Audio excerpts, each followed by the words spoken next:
To another episode of the Nerd Rundown podcast, where we cover the latest in the nerd world of movies, TV, and more. I'm your host today, Darren Stemple. With me today is my co-pilot, Eric Hare. Hello. And along for the ride, per usual, is Mr. Big himself, Morgan Santo.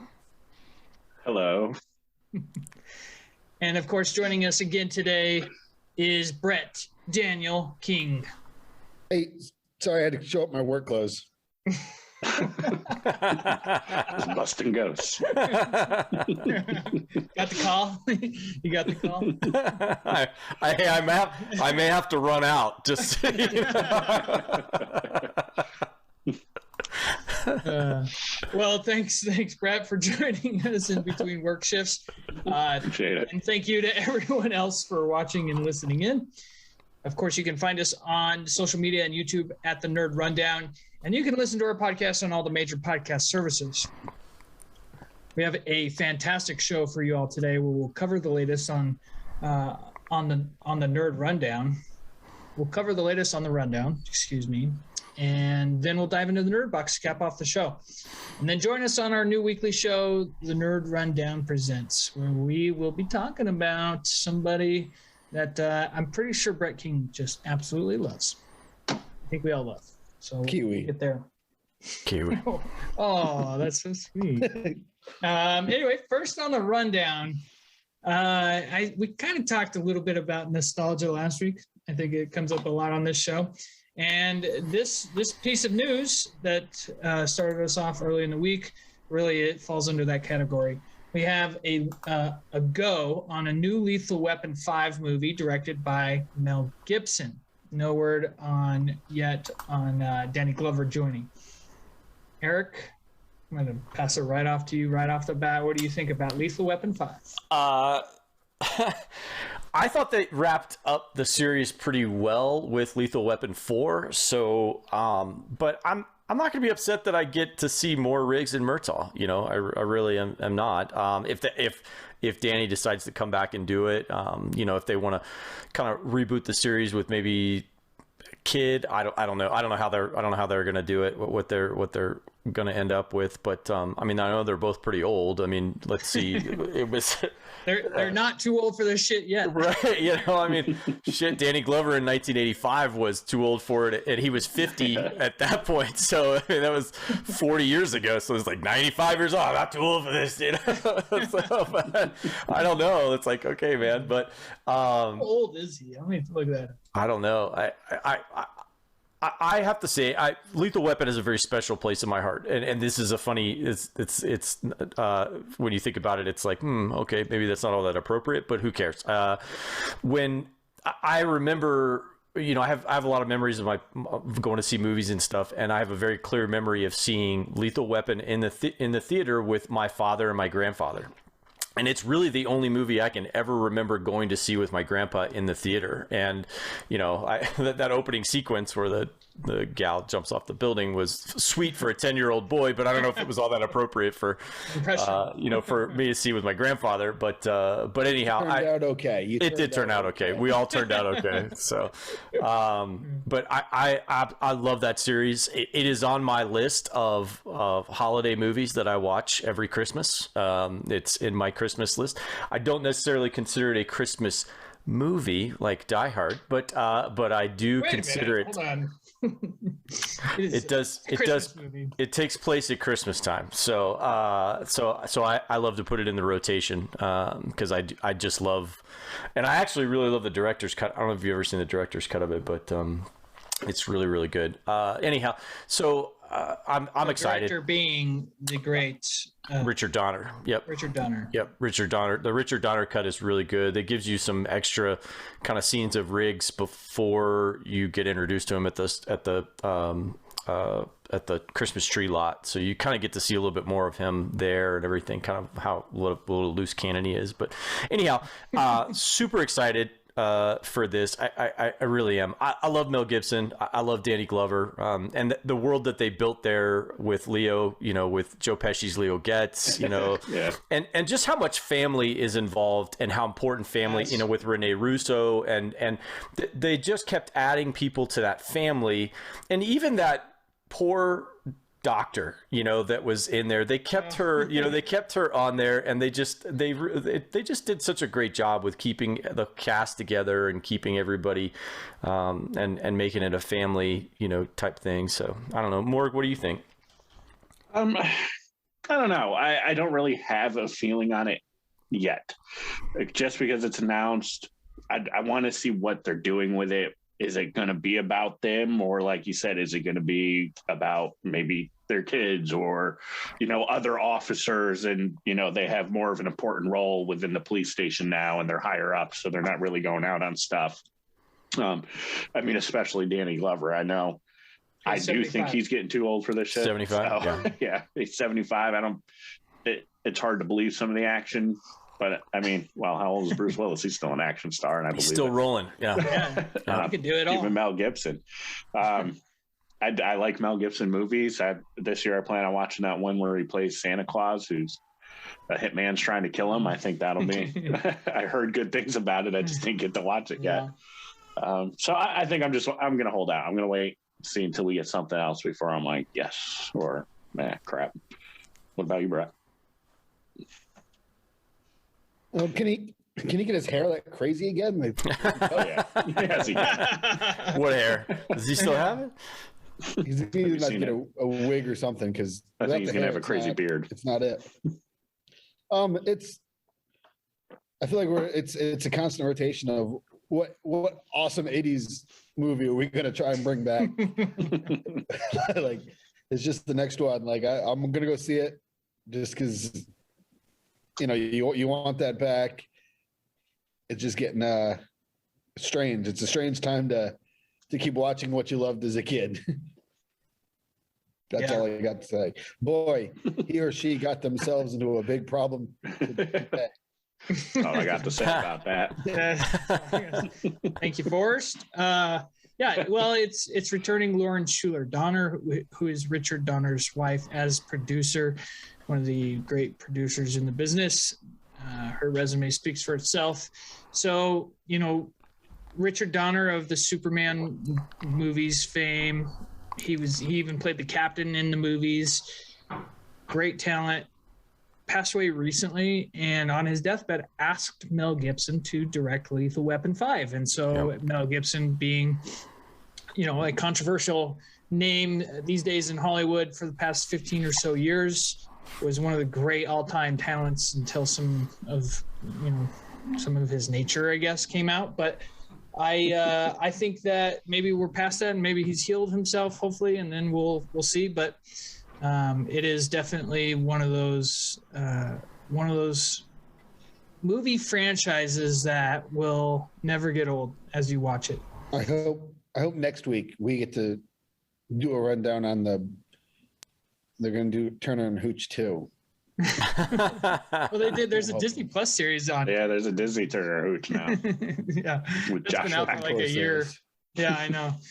So we'll see. We'll cover it more as we get closer in more news. So next on the rundown, we have Doctor Strange 2 is undergoing significant reshoots.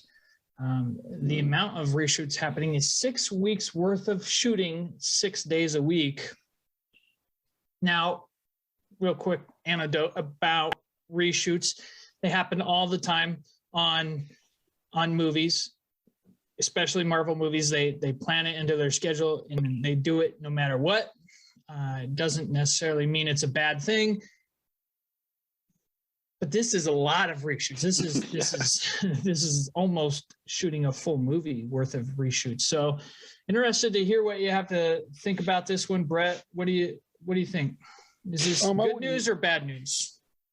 I wouldn't say it's either one. Like with the way things kind of got changed with WandaVision coming out and Spider-Man coming out, things are going to change. And maybe they said, all right, maybe Eternals didn't do so well, so we've got to go in a different direction. I wouldn't worry too much at all. I mean, they're going to make that movie good. They're going to make it good. I mean, they put it in a primetime spot to give it a good spot. And so even with reshoots, I think all they're doing is homing in on what it is they're trying to get down the road. Yeah, I like I said, Marvel does reshoots all the time. It's a little more than they used to. There was some plot leaks that came out over the past couple weeks, and people weren't very happy about them. Doesn't mean that those are real late leaks or not, but I don't know. What do you think, Eric?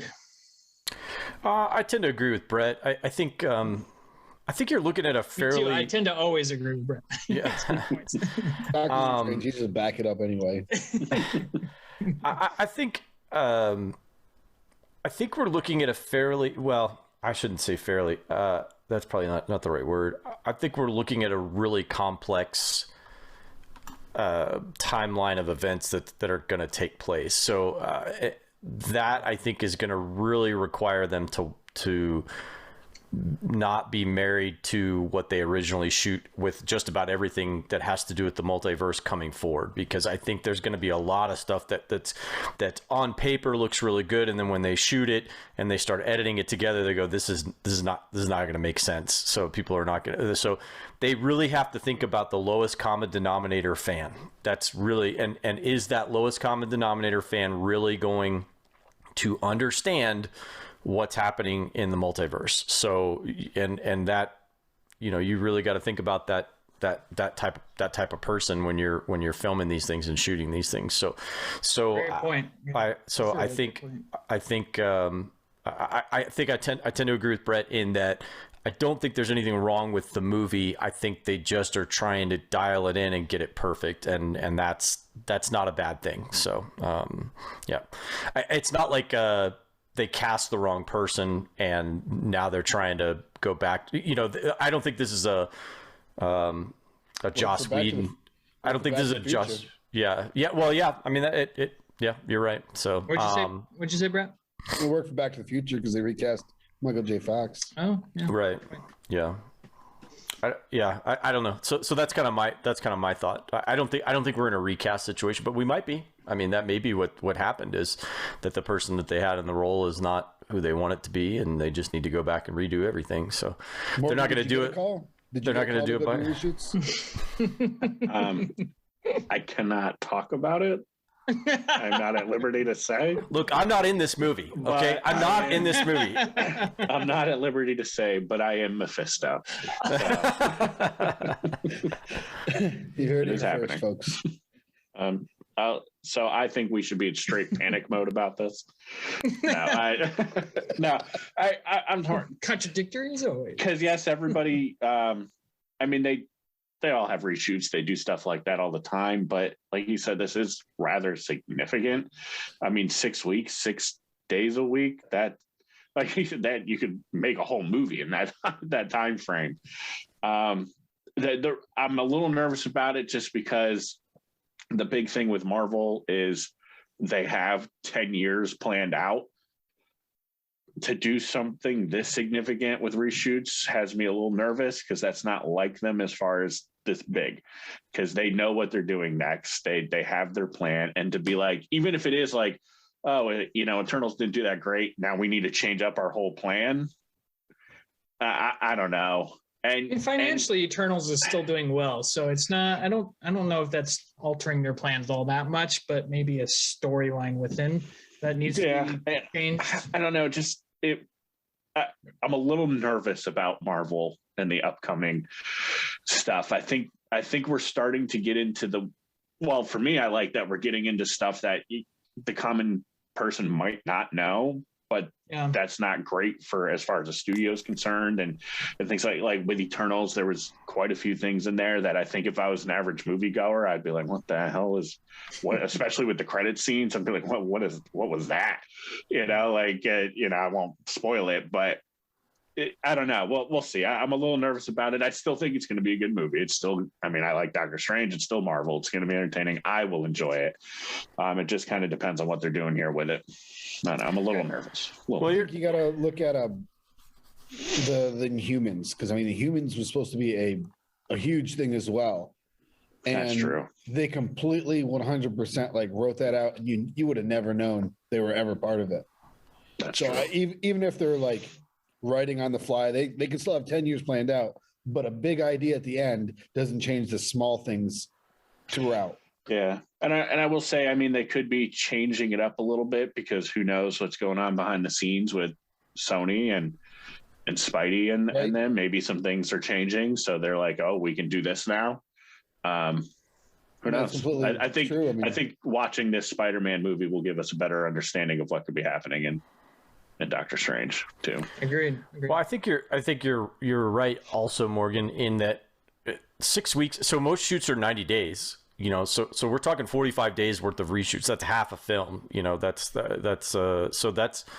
that is pretty significant. We definitely don't want to downplay that, but also it's a fairly convoluted story. It sounds like, with the multiverse stuff. So maybe they're trying to get what they're trying to do is, hey, let's get this right so that the follow-on movies don't fall into the same trap or whatever. So maybe they're just having to, because this is, other than this newer Spidey one that's coming out, this is going to be the first one where you really are dealing with the multiverse type stuff. And so I think they may be learning a lot about how shooting is going to be going forward for this particular storyline, and there may be a lot that they have to kind of redo it, at least initially. So true, and they could also just be shooting some extra stuff so the film, hey, we want to go one or two directions. Let's film this everything we can do, and kind of figure it out on the back end. So are we talking about a Clue situation where we get 4 different endings and then the end, it's like yes. Across America, we're all watching different movies. This part? I didn't see that part. That'd be cool, actually. Well, that's how they did it with Clue. With Clue, they released it with 3 different endings, and you had to go watch the movie. They had different endings each week. So you only got one ending and the real ending, and then you got. So if you wanted to watch all 3 endings, you had to go at different times to go see the movie, which is brilliant. If you're a Marvel Doctor Strange fan, I gotta buy tickets 3 times. I'd be pissed, but I'd probably still do it. I still go. Right? Yeah. Again, it happens on Marvel does reshoot every movie no matter what. So and they usually do it for about 3-4 weeks. So this is only an extra 2 weeks of shooting reshoots. So it's significant enough for us to mention. I don't think it's significant enough for us to worry too much about what the final product will be. And we should hopefully get a trailer with the new Spidey movie. So get our first look at that movie. Next on the rundown, we have some news. I don't know how to take it, but we'll talk about it. Star Wars producer Kathleen Kennedy extends her contract through 2024. The much maligned Star Wars producer thought she might have been on her way out, and maybe somebody like Dave Filoni stepping up as the main Star Wars producer, or not producer, but head of the Star Wars studio under Disney, much like the Kevin Feige of Marvel Studios. Not to be. Luckily she didn't extend it through 2034, but was that 2024 is not.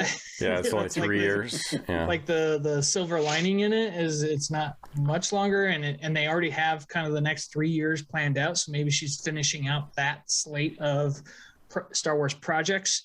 But Brett, go ahead, talk to me about why this pisses you off. And remember, his views are his own. I think when you look at what she's done, when you look at what some of the others have done, like Jon Favreau and the rest of them, they've had success, and everything I feel like she brings in gets politicized before the movie even comes out, and I mean, look, I take Solo. Like Solo wasn't a terrible movie. By no means was it bad. Like it was fine, worth watching, worth going to theater to see. But I remember it coming out and being like, I don't want to see that because everything they have to talk about before the movie, and she brings that. She brings that with her. And if you've got to politicize something before it even comes out, you're going to turn off half the population. Like that's just how it is. Half the population. You're gonna get half of them real excited. You're gonna half of them angry enough to not go see it. And I feel like you could have gone in a.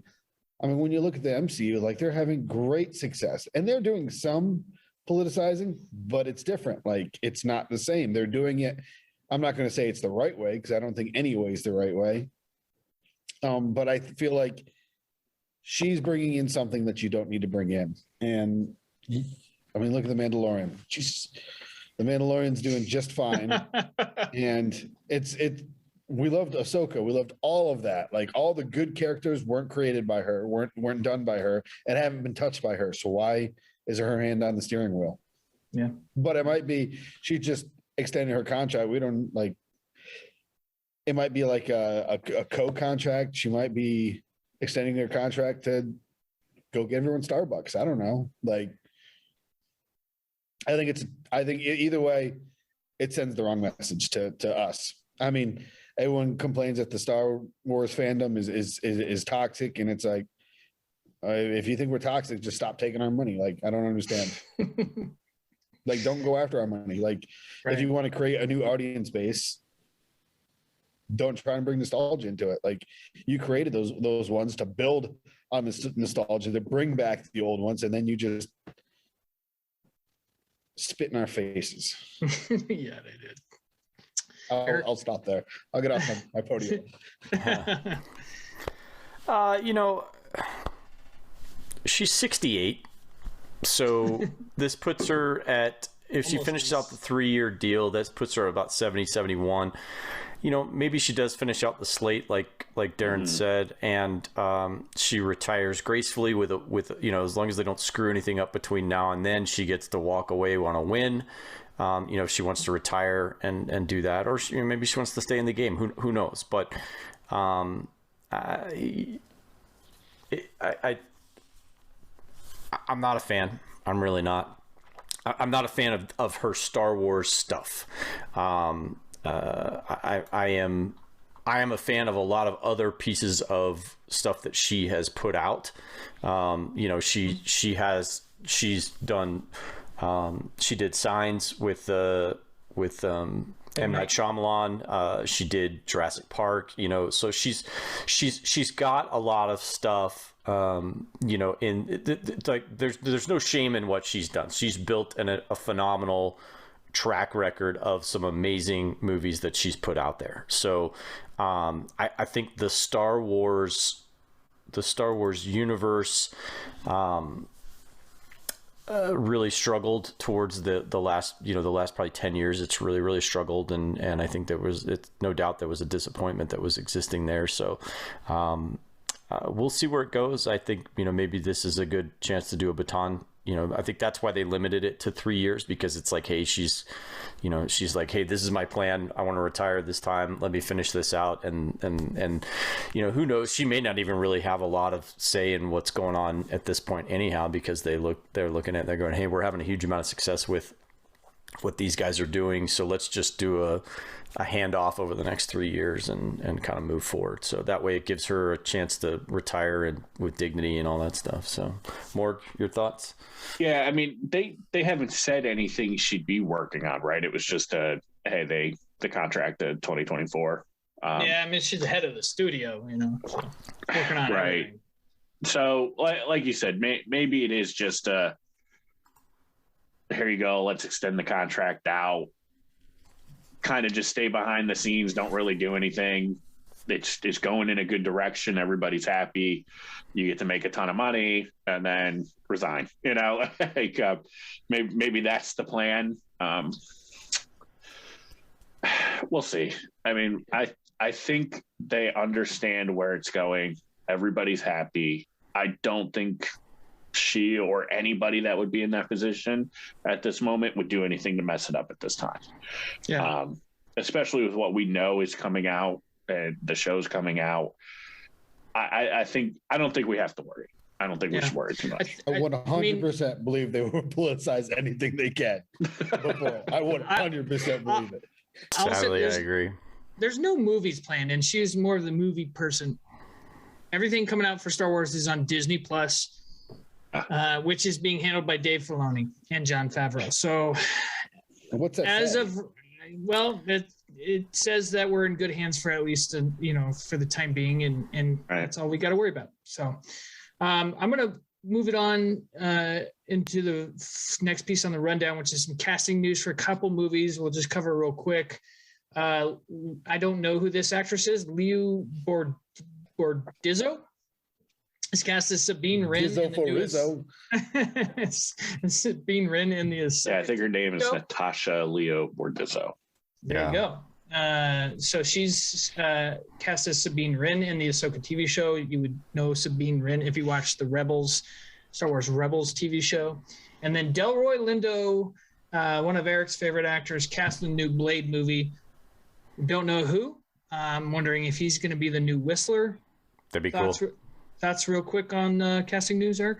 Yeah, that would be super cool. Anything Delroy Lindo. I love that guy. I just can't get it out of my mouth. I love that guy. He's a phenomenally underrated actor. So I'm super excited that he's going to be in Blade. I love Blade. I did see also that Wesley Snipes, was very supportive of Mahershala's stuff already. He's already come out and said he is super excited to see Mahershala Ali as Blade. So this is a piece of work that I am super pumped for. So Delroy is just going to add great gravitas to that, I think. So yeah. I do hope he's the new Whistler. That'd be super cool. Yep. I hope he's not a bad guy. But right. Yeah. Mark. Yeah, I mean, I looked up Natasha Leo Bordizzo. That's how I'm gonna pronounce it. Just to see if she's been in anything that I've seen. And she has, but I don't remember her. Apparently she was in The Greatest Showman. She was in Wish Dragon, but she would have been a voice. I enjoyed the Wish Dragon movie. I watched it with my son, but so I don't know. I'm sure she's going to be good. I mean, they've casted her for a reason. So we'll see. And then Delroy, I'm hoping he's a Whistler, or I'm hoping he is Whistler, not a Whistler. But we'll wait and see. I'm sure they're both good castings for what they're going to be, and we can trust it. Okay, Brett. Well, first I'll say Ren was a character created for the TV, if that tells you anything. I did watch Rebels. And it was good. She was a good character. She was one of the, that whole Rebels was one where it was hard getting into it at first, but once you kind of wrap your head around the animation and the way it kind of changed from Clone Wars, because the kind of different animation, once you wrap your head around it, they were all pretty good characters. And she was one of them. And to hopefully we get to dive into to her and the dark saber, because she was the one that kind of had it there at the end. Hopefully we get to dive into that. And she looks, she's young enough to play the part. I don't know. She's a Mandalorian, right? Yeah. But she was kind of like she left him and then she was coming back. But if you can dive into that, she looks like a fine actress to play that part. She's young enough. She looks like, I guess she'll have to dye her hair a little bit, but and then Delroy, purple, right? Pink, purple, something like that. You can go any of it. And then Delroy, he's not one that I know his name as an actor, but then when you see his face, you're like, oh yeah. Like I've liked him in this. I've liked him in this. Yeah. And so he's great to put into it. I don't know if he's Whistler. If he is, that's great. And if he's, as long as he has a bigger role, I think that's wonderful. Like I think that's great. Come on, he was in Gone in 60 Seconds. He was great. He was great in Gone in 60 Seconds. That's my favorite character he plays. Yeah, he was so good. Wesley Snipes is Whistler, and then he'll be Wesley Snipes. Swipes. Snipes. We just call him Wes. Without any the tax. He's got to be in it though. Right? He's got to be in it. Right? He's got to have some sort of cameo in it, right? Has to, right? That'd be awesome. Let's move on. Maybe they'll CGI eyes onto him. 3 trailers to break down. First one being Don't Look Up. Second one being Marry Me. And then the third one is, again, in that nostalgia factor. So real quick thoughts on Don't Look Up, which is the new Netflix movie coming out at the end of this year starring Leonardo DiCaprio, Jonah Hill, Jennifer Lawrence, Meryl Streep.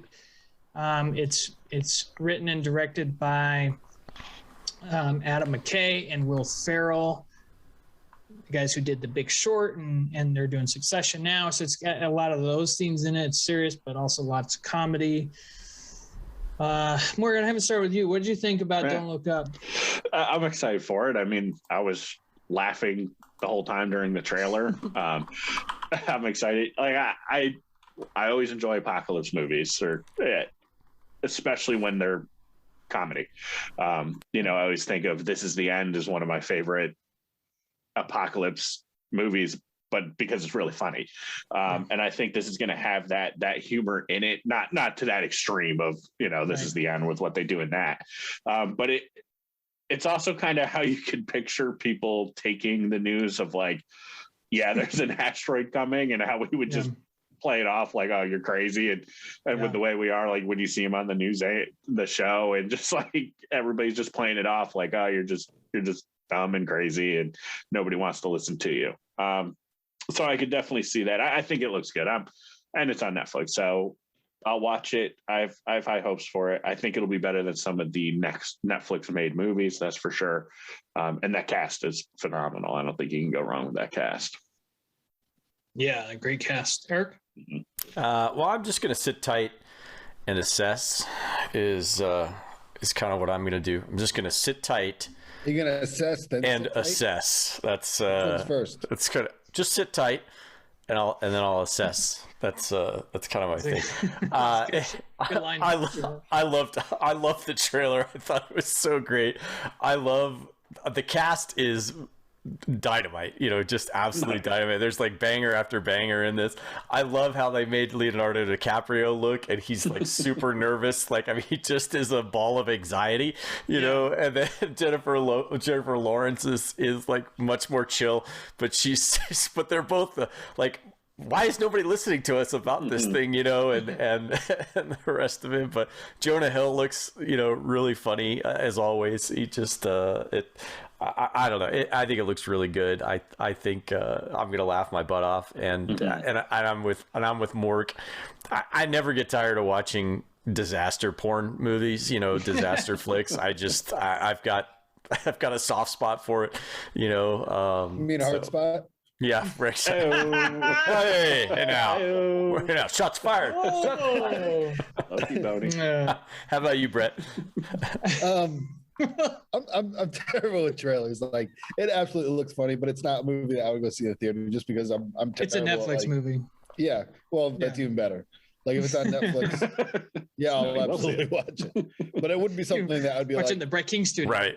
Yeah, paying to see. It's nothing against it. I'm just a terrible judge of that kind of movie. It kind of looked like the trailer reminded me of was it Whiskey Tango Foxtrot? Yes. Oh, yeah. And I like that one, but that was another one that I waited to see at home. So it looks funny. I love the cast. Why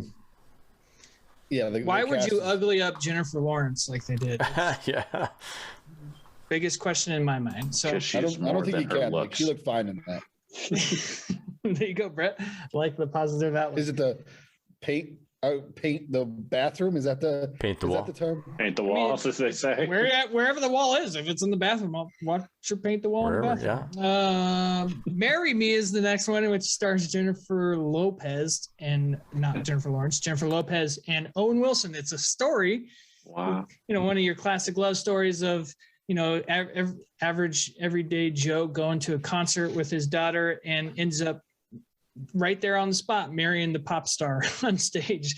Just that classic Valentine's Day love story. So we threw this in for the ladies out there. We know this is a movie that they'll love to watch. But when I watched the trailer, when I got done with it, I was like, that actually looks really good. So I wouldn't mind going to see that on Valentine's Day with Banana. So, Eric? Yep, my plans are already made for Valentine's Day. I'll tell you that. So that the wife and I will be seeing that. The wife is a huge fan of Jennifer Lopez, and frankly, I'm a huge fan. Like I loved her. One of my favorite movies. This is funny. Is Selena, which was Jennifer Lopez, I think one of her first films that she ever did, and she was so great in that. And Salinas, it's Salinas with an S, it's, but it's great. So I like to see her perform. I like to see her, from a singing perspective, I like to see her singing and dancing and stuff. So I think this is a perfect vehicle for her to show off her talents there. And then also she's pretty talented from a comedic perspective, and then Owen Wilson, his comedy's great. He plays pretty much the same guy and everything, and I'm okay with that. So. Yeah, he is. Yes. Totally. Morg, you were jumping in there. Might as well jump in. Yeah, no, it looks like a cute movie. No, I mean, I enjoyed the trailer more than I thought I would. Jennifer Lopez, she is good with the comedy. This is definitely her type of role. I mean, come on, she was fantastic in Geely. That's a great movie. That was a joke. It's not a great movie. We know that was a joke. And Owen Wilson is, like you said, I mean, it's Owen Wilson. You know what you're going to get from Owen Wilson, and it'll be neat. Maybe they'll tie this in, and he's a variant of his character and the Loki show in this, and hopefully we'll get him on a jet ski. Yeah, we'll get him on a jet ski. No, I mean, I think this would be a good movie. Every movie from now on. Yeah, that's it. He's every movie. He's in a jet ski. He needs one. He needs one in every movie. That's all it is. He's constantly it's in his rider. No, I think it'll be good, and I'll definitely see it with Ian, I think. Yeah. Well, you're not going to see it alone, are you? Yeah, maybe. That's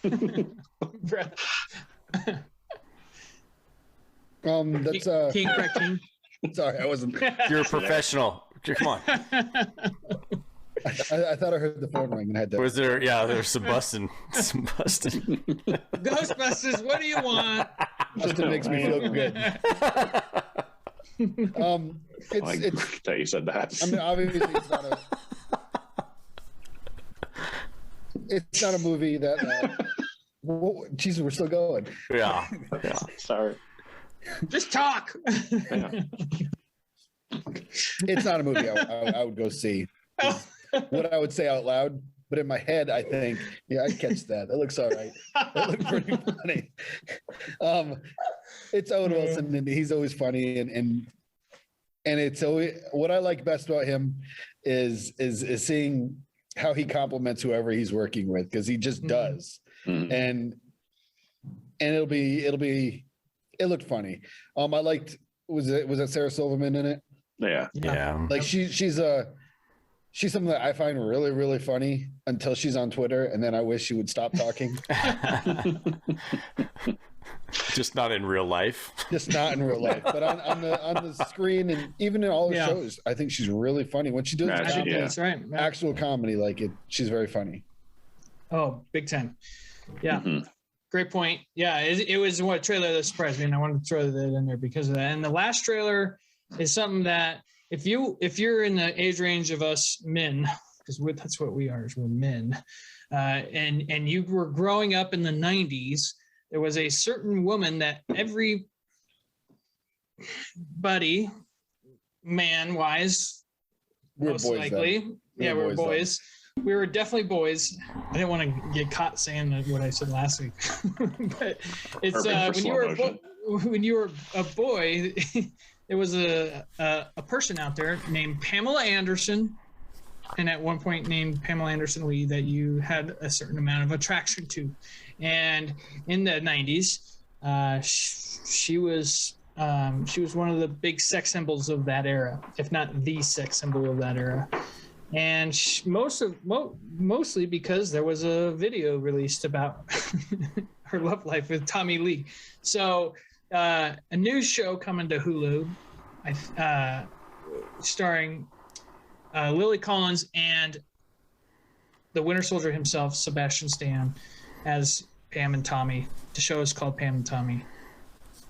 Watching it, you see this. It's the story of how their sex tape was released, and it looks really, really good. First of all, dynamite. Lily Collins looks identical to Pam, and even Sebastian Stan transforming into Tommy Lee is incredible. They look just like them.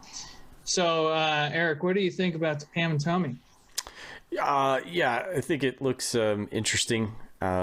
The rest of the cast, Nick Offerman, who I just adore. He is so good. Yeah. So good. His haircut in this is amazing. The mullets. I mean, it looks like the mullet is. It's hard to take him serious. Yeah, it really is.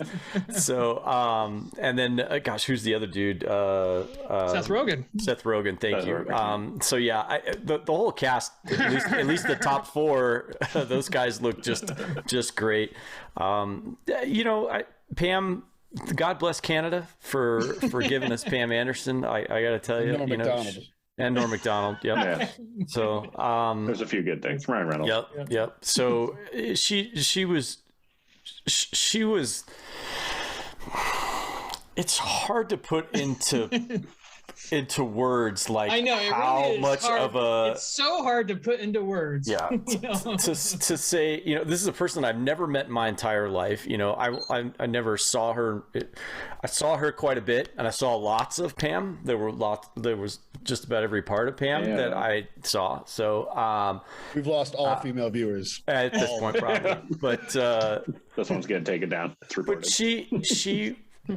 she was iconic, and then when her and Tommy got together, it was like, okay, that totally makes sense. Like they are just that, and that relationship was so up and down, and it was just so volatile and stuff. And then when the tape dropped, I don't even know I don't even think I ever saw it. I honestly don't, because it didn't feel right watching something like that. I don't mind watching other stuff that comes out, but officially I didn't feel right about watching that particular thing. And so I'm curious to see how it all took place and how that got posted. But I hope that Tommy and Pam are somehow compensated through Hulu for this. Like that's, that the story kind of compensates them some way. But I didn't feel that type of stuff was right. Stealing somebody's personal things and doing that, I don't think is right. Of course, then there's a whole people who made an entire empire out of doing that. Looking at you, Kardashian. Tom made it cool before Kardashian did. Yeah, right. See, before she turned it into a business, which makes her something else. I think if you get paid to do that for money, I think that makes you something else. So whatever. Yep. It's 2021. It's all right. My loathing for the Kardashians knows no bounds. So. Yeah, more. Okay. No, I think it'll be a fun show to watch. They're definitely going to put a lot of humor in it. I mean, it's Seth Rogen, so of course that's going to be in there. And like you said, I was shocked at how much. I mean, she played Cinderella not too long ago. To look just like Pam was unbelievable, and not somebody you would think would be casted in that role to play Pam. I think they're going to do the same with Winter Soldier. I would not picture him doing a Tommy Lee. I figured he would do nothing outside of Marvel ever again, since, I mean, why would he? But I think it'll be good. I think it's interesting. Like you said, Pam was just, I mean, she was it. Back in the day, I mean, I even watched Barbarella just because of her. And that's an awful movie. Barbed Wire. Barbed Wire. Barbed Wire, yeah. And that's just an awful Barbarella movie. was a cartoon, wasn't it? And wasn't she part of Barbarella too? I think she was also part of it. But Barbed Wire is what I meant. But But no, we'll see. I think it'll be good, and it's a mini series, which always makes me happy because you're going to get a start and an end, and that's it. It's over, and it's going to wrap up. Which I'm looking forward to it. I'll watch it. I'll definitely watch it. Speaking of wrapping up, you want to wrap up, Brett? Sure. It's nothing like Eric nailed it for me. Like it's something I would watch until I saw Nick Offerman, and then I was like, okay, I'll watch it. It's absolutely nothing that I would watch normally, but if he's in it, I'll watch it because I think, I don't know, I trust him. He has a trustworthy face, and I trust anyone that loves woodworking that much. He does love woodworking. God, I trust him. I know. Right? I don't trust him when he doesn't have a mustache. He has a beard in this, though. When he doesn't have a beard or a mustache, I'm like, oh, I don't know. Yeah, it's a little weird. I'm not even sure it's him. He's brutally talented with the woodworking stuff. The woodworking stuff is just brutally talented in general. He's just one of those guys that's naturally funny in interviews and everything. So I'm looking forward to this. It definitely harkens back to, the time when we were boys growing up. So looks like they're taking good care of the whole project, and it really looks interesting. And the story is probably just as good as anything. It's also something I think my wife would like to watch too. Like, that's what's nice. Like, I know I can watch it with her. Yeah. It's not geared just towards 10-year-old boys from the 90s, So, all right, that's it for the rundown. Let's go to the. I gotta tell Stacy we gotta do some research ahead of time. Hey, babe, we gotta watch this other thing before the show, just for context. Just for context. It's like watching a trailer before the movie. You gotta look. Watch that. Hey, we can't watch this show without you understanding what this is about. So we're gonna have to. Thought about that, but I don't want her to see Tommy Lee naked. No need Once to she sees him and then looks at me, I'm like, that's bad idea. I settled. Clearly, I settled. We have one really great question from a longtime fan of the show. BT, Brett's brother. Because for time purposes, I'm just going to do this one. Nerd Box will bank the other Spider-Man's. Some of the Spider-Man stuff we'll even talk about in our special edition show. So this question says, how were you introduced to comics? Was it a real comic book store, or like us, where Pop sometimes would get us a comic at the White Sox general store? And if possible, shout out White Sox. If possible, what was your first comic you remember picking out? I've told the story on the Nerd Rundown before about how I was introduced to comics and why I'm such a big comic fan. My grandpa showed me Avengers 4 back in the day. First introduction of Captain America to the Avengers. Love that comic. Will always just have a special place in my heart, and so that hooked me immediately into comics. And he has a giant comic collection, so I would always read comics over there. And then as I was able to grow up and read comics, I read comics probably until about 2014, 2015. It got a little too out there for me. Plus you have a kid and there's certain things that fall by the wayside. So I know, Brett, you this also being your brother, who pass it off to you, if you remember how you were introduced to comics. It's exactly what we said. Like when we were sick and Dad would take us to the doctor on the way home. I didn't know if that was BT story or the King Brothers story. When you were sick, Dad would stop on the way home at the general store and he'd buy a comic book. Usually it was like, he'd just walk in and pick one off the shelf. So the first one I ever got was, called just a random one. Yeah. I think it was called Little Devil. And it was like, I don't know. It was just like it looked more like Tom and Jerry kind of stuff about a little devil guy. And I read it a couple of times. And then eventually, like, you start learning about other things and reading other things. And then it escalated to where, we would ride our bikes down to my grandma's house and we would vacuum the house and she would take us over and pick out one Spider-Man comic book. But it's interesting talking to Dad about it now, because he's like, I didn't know that had that effect on you. He's like, if I knew you loved him that much, like I would have bought you a comic book every week if I knew that you loved him that much.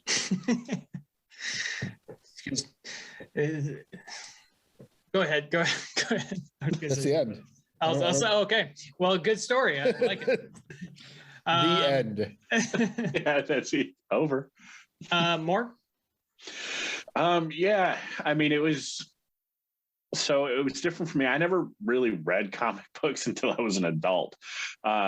So for me, I would watch the X-Men cartoon, and my dad, when we lived on Long Island, would always take me to a card shop to buy cards, and I would always buy these X-Men cards that I loved to collect.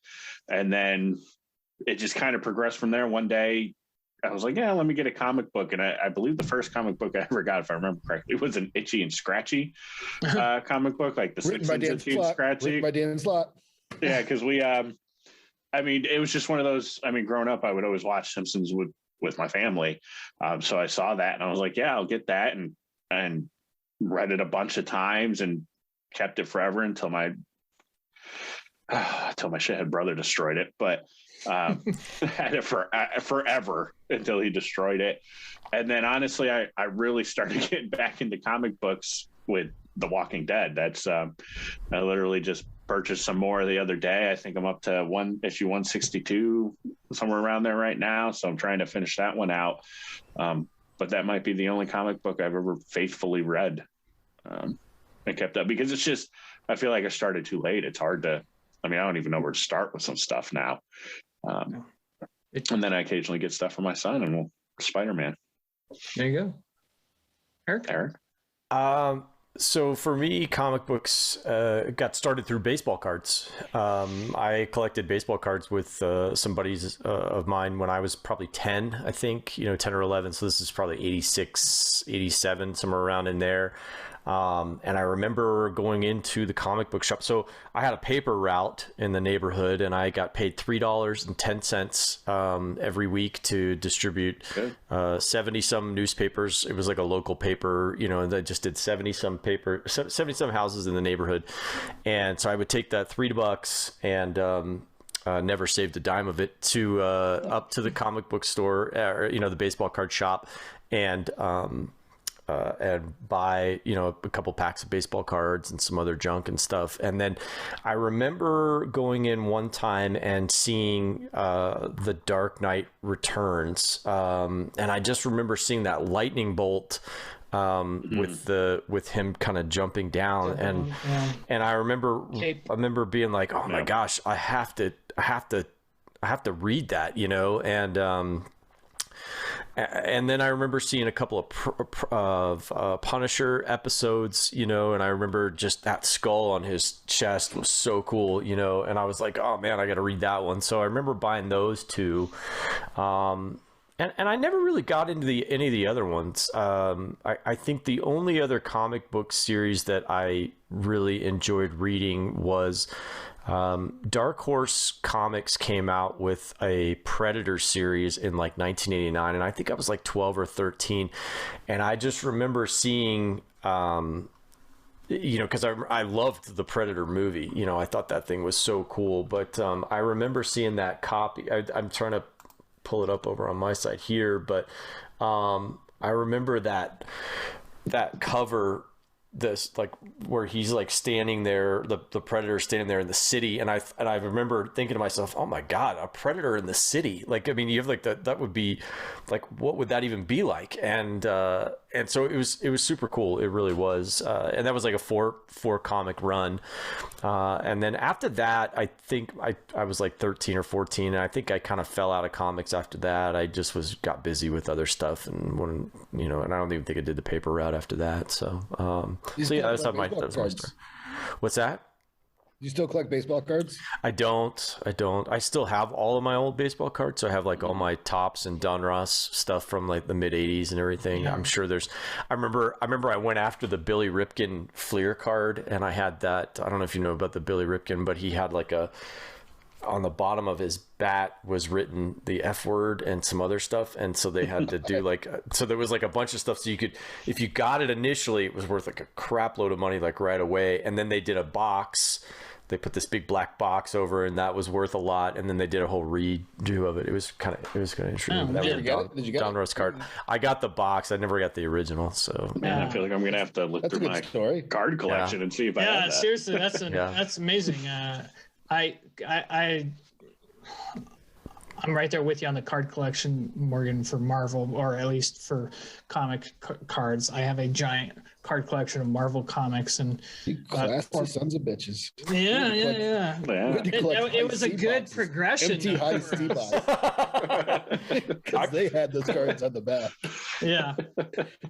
Well, great question, BT. We loved, kind of hearing the inception of everybody's love for comics and really where we kind of became nerds, I guess. I don't know, but definitely send us your story of when you first were introduced to comics, if you were a comic guy, and love to hear it. So we're going to wrap up now, and we'll move on to our weekly show, the Nerd Rundown Presents, which is all about Spider-Man, and looking forward to speaking about Spider-Man or talking about Spider-Man.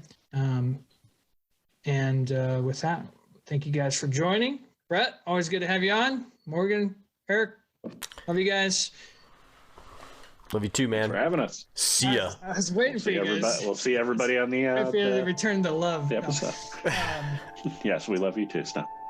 Everybody else, we'll see you guys next week on the Nerd Rundown Presents. See ya. Sorry. Bye. Let me change that. I'll see you next week on the Nerd Rundown, and we're going to the Nerd Rundown Presents.